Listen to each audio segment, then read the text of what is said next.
This is Mike Macumber with Adams Insurance Service, coming to you again in regards to our fleet safety training program. This is the 7th of 7 modules. We've gone through 6 and now we're at the last one together. This one's entitled, Are You Properly Informed to Be a Driver? Or if you will, are you ready to be safe? We're going to look at a number of things today and work our way through this last 30 minutes, which followed by a test. And if you've passed all 7 tests, you'll get a certificate of completion. I want to just kind of review a few things as we go through this process.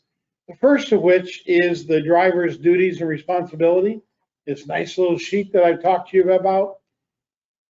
First of all, you have a duty to accept safe and economical operation of your vehicle as the basic function of your job. Secondly, to understand and practice the rules of safe driving. You know, we know a lot of rules, but if we don't practice them and make them part of our lives, they have no impact on what we do. To be alert to all factors peculiar to your operation, the type of vehicle you're driving. If you drive a pickup truck versus a passenger car versus a tractor trailer, the operation of that vehicle is obviously different. Secondly, anything that you observe either has an accident or damage to your vehicle, you report that to your supervisor immediately. Secondly, you want to maintain your such physical, mental standards that you are taking responsibility as a professional driver. Next, you want to report any unsafe vehicle conditions as soon as they become aware to you. You are not required to drive a vehicle that's unsafe. In fact, the expectation is you're our first line of defense to make sure those vehicles are in good shape. Maintain your valid driver's license, and if you're a CDL driver, maintain your medical card and make sure that they're up to date. To realize that failure to accept responsibilities as outlined above is a failure to do your job and could lead to termination. Something that should have to go without saying, you obviously are not to have alcohol, illegal drugs, use while you're driving a motor vehicle or even before you drive a motor vehicle. And to know that driving that vehicle under the influence of any type of drug can be dangerous. So if you're taking prescription drugs, we expect you to tell your boss so that at least it can be considered, are you safe driving that vehicle? These are rules we've talked about in each of the 6 programs before. I just wanted to reiterate them one more time. In this class, we're going to talk about 2 organizations that specialize in driver safety and 2 programs that were created with the express purpose in mind to help you be a safer driver. Back many years ago, there was a little company by the name of UPS. You may have heard of them. And they had a program with many drivers driving around the continental United States and later would become worldwide. Well, they had a problem. Their drivers were having accidents. They were insured with Liberty Mutual Insurance Company, and the monies that Liberty was paying began to increase. The chairman of the board of Liberty Mutual and the chairman of the board of UPS discussed the possibility of creating a driver training program that they would place all UPS drivers through in hopes of reducing at least and hopefully eliminating vehicle accidents. They called this program Decision Driving. They put all their drivers through this program. They put them through actually in the vehicle driving aspects of it and also aspects in the classroom. They created a concept called commentary drive, and we're not going to do that here. But basically, the concept says this: while you're driving your vehicle, out loud, say out loud what you see. You see the vehicle coming at you, what kind of vehicle it is. You see pedestrians on the side. You see vehicles coming behind you. You know your speed is 45 miles an hour. You're looking in your left mirror, and on you go. Just visually talk through the process. By doing that, you'll be amazed at how many things you see, and really you're reporting probably only 50% or less of what you see. Your mind is capable of observing a lot of details. This is a means of helping vocalize those details.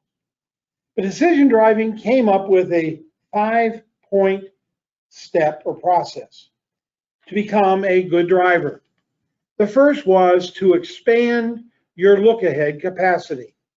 You should glance repeatedly in the front of your vehicle, not just at the vehicle in front of you, but 2, 3, 4, and if you're in the city, maybe even 2, 3, or 4 blocks ahead.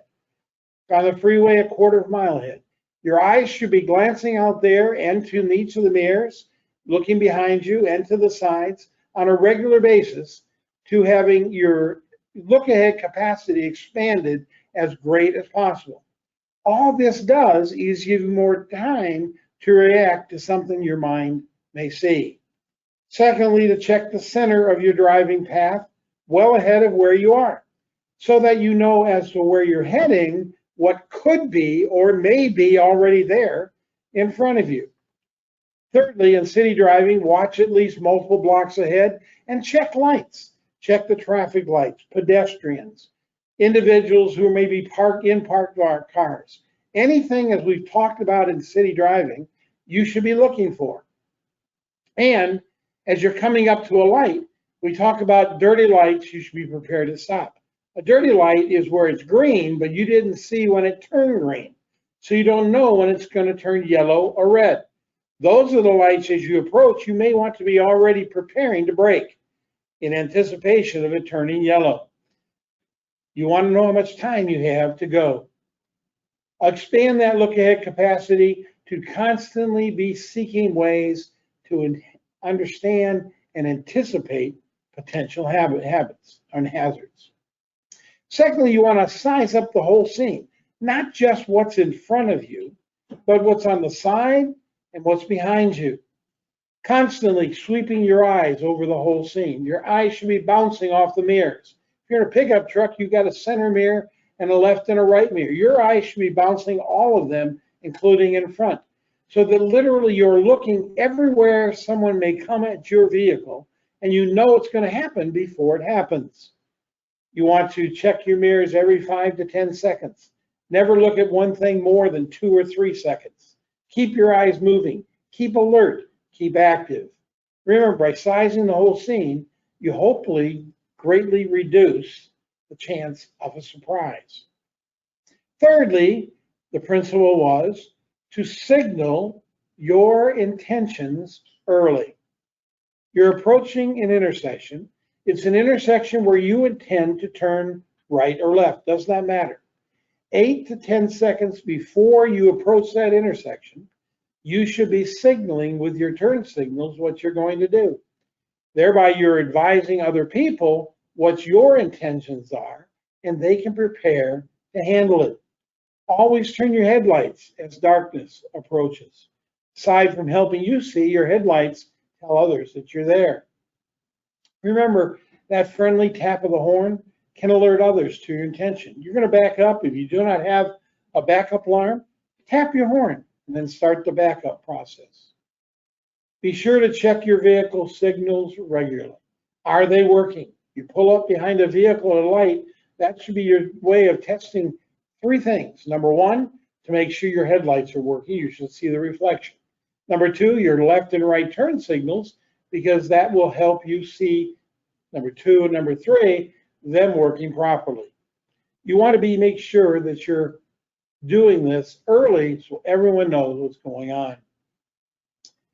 Fourth, you want to be someone who plans their escape route regularly and early. Always take steps to maintain a safe distance from you and the vehicle in front of you. That safe distance is usually 3 to 4 seconds of travel time, or multiple times the length of your vehicle. In bad weather and poor conditions, you want to make sure that distance between you and the vehicle in front is even more. So as you are expanding your look-ahead capacity, and as you are sizing up the whole scene, and as you are backing up your vehicle or from the vehicle in front of you so you have time to react, you also are observing things that could happen to damage your vehicle. So play the what-if game. Ask yourself, if that car crosses the center line, what am I going to do? Or if that car pulls in front of me from the right, what am I going to do? Plan your escape route. Plan the way that you can move so you, number one, will not cause an accident, cause harm to yourself or anyone else, and be in control of your vehicle. Be sure to check regularly the vehicle signals of the vehicle in front of you. When driving, is there a long-term advantage for you to pass a vehicle? Maybe a question you want to ask. You might be thinking about passing the vehicle in the left lane, thereby crossing the center line and going in the other lane of traffic. Is it really worth it? If you're doing it just for 100 feet from now to make a turn left or right, it's not worth it. Because the danger, if you start passing a vehicle and they decide to speed up and go at the same speed you are, you're stuck in the wrong lane with someone coming right at you the other direction. It's not worth the effort, nor is it worth the danger.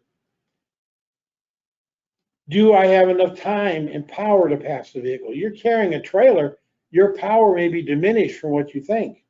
Or this might be your personal vehicle and it's not the company vehicle. You got a little more power sometimes in that company vehicle. Is there truly adequate space and time for you to pass? If those questions are not answered yes with no question asked, then the answer is you don't pass. Then when you finally get all those things done, you finally have expanded your look ahead capacity, you have sized up the whole scene, you have signaled your intentions early, you've got an escape route planned, then the action takes place. Do what you planned. Take decisive action. Don't be afraid to do what you've laid out in your mind as the right thing to do. Practice steps 1 through 4, and then when you have to, take step 5. Remember, accidents are not planned, but they surely can be avoided. Well, after decision driving was created and began to work very well, and by the way, the historic record of UPS was in the first year of practicing these principles, reduced their accidents in half. Second year, reduced them in half again. Third year, reduced them in half again. Mainly, they were running about 20% of their accident rate, and they increased vehicles. It works. But another organization came up a few years later called the Smith System. The Smith System is also an excellent system, has a full variety of training programs available for the driver, and it is good as an instruction process. The Smith System says a number of principles, basically 4 that they lay out, or 5 just like decision driving. First of all, they say aim high in the steering. Oh, that's a good cup of coffee. Aim high in the steering. That means when I'm sitting, staring down the road, I raise my head to look over the steering wheel and look into the distance. Very similar to decision driving, but phrased differently, and it draws your attention to an important process. You're not looking at the vehicle in front of you. You may see it peripherally, but you're looking out in the distance. Look at least 15 seconds ahead of where you are. Look over the steering wheel beyond your vehicle to the vehicle in front of you. So you're observing what's taking place in the distance and planning to deal with it. Secondly, get the big picture. Basically, that means to develop a 360-degree circle of awareness around your vehicle. Again, using the mirrors. Again, using your forward looking. Again, looking behind you what's going on and listening to what's going on around you. Secondly, you want to maximize and place your vehicle in a position where it maximizes the greatest visibility. That's number 1, in the center of your lane. And number 2, 2, 3, 4 seconds behind the vehicle in front of you. That gives you time to react, yes, but it also gives you greater visibility. Learn to drive in this way and you'll be safer. Third, you want to keep your eyes moving. This avoids the fixed stare that driving down the road, you've been on the road for hours, you're tired, your mind is starting to drift a little bit and your eyes are just staring ahead. By moving your eyes between the mirrors and distances and constantly moving them around in the process of looking where you're going, you are avoiding that fixed stare and you're keeping your mind more alert. Move your eyes every 2 seconds, 3 at the max, and check your mirrors every 5 to 8 seconds. Keep your eyes moving. The more they move, the more data they bring in, the more you know, the safer you are. Your mind is the greatest computer God has ever given us. and it's one that needs to be used, and we don't use it enough. Fourthly, leave yourself an out. In other words, we call it play the what if game. We call it plan your escape route. Leave yourself an out. If I'm driving and I'm going forward and something happens, I want to have the ability to avoid that something. And that avoidance can be by many ways, pulling off the road, or simply hitting your brakes because you've got enough distance to be able to do that. Leave the space between your vehicle and all those around you as an open zone, or if you will, create your own safe zone. The safe zone is that part of the vehicle that helps you come home alive. And fifthly, under the Smith system, make sure they see you. Get eye contact with the other vehicle. When I'm pulling up to an intersection and someone is signaling they're going to turn left in front of me, but I have the right of way, I may have the right of way, but I'm looking at that vehicle. Those tires start to turn. I see the eyes of the driver. They start moving as if they're making the turn. I'm assuming they're turning and I'm going to stop. Even though I've got the right of way, that doesn't help me if I have damage to my vehicle. Get eye contact. Use your lights, your headlights, your signals, your horn.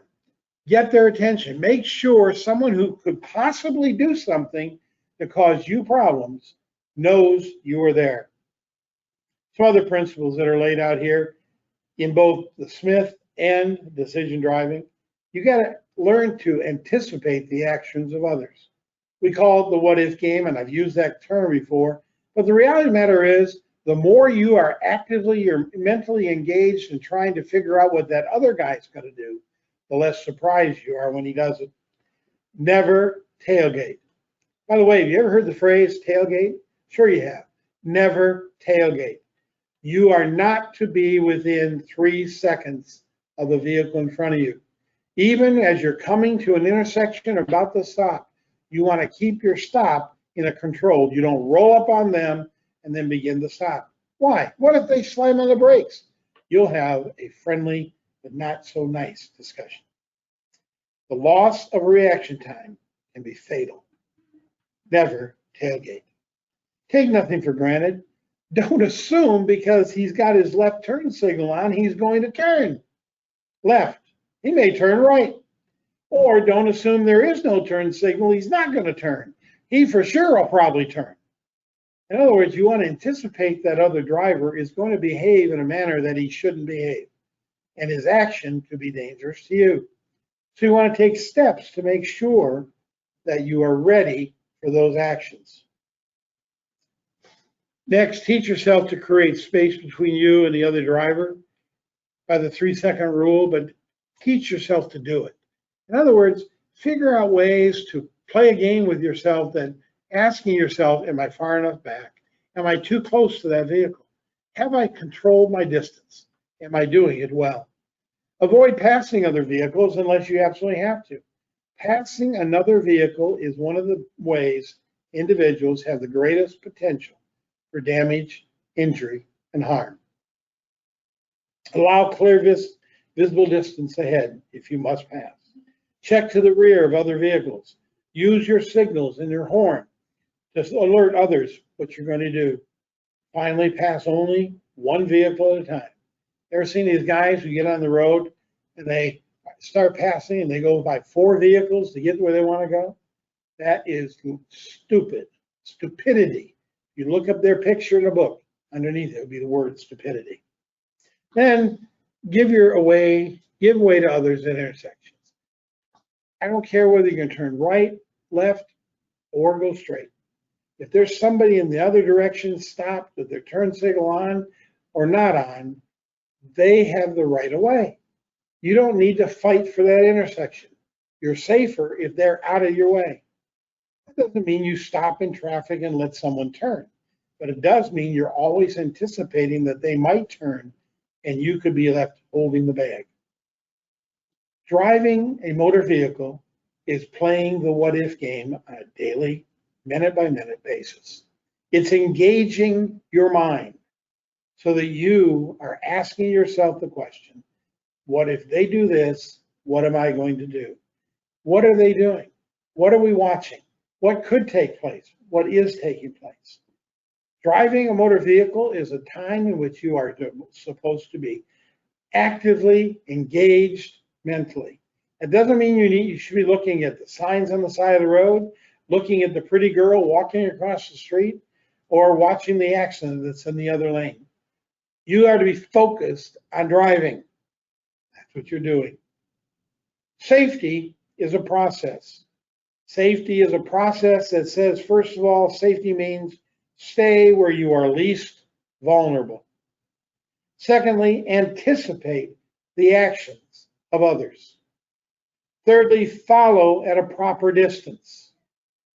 Fourth, establish maximum visibility. Fifth, take nothing for granted. And fourth, your skill is not enough. Buckle up. We may have said this once before, but I want to bring it up again. 10 driver tips to safe driving.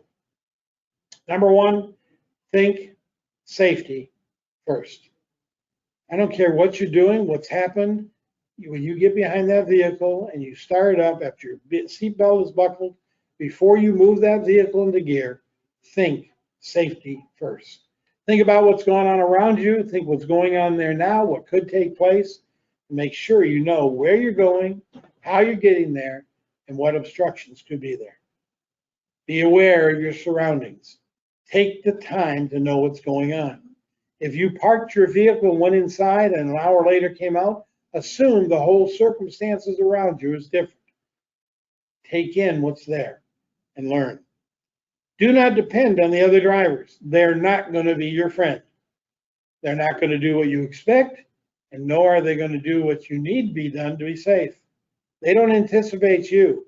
You've got to anticipate them. Follow the 3 or 4 second rule. You've heard that a dozen times or more in these 7 classes.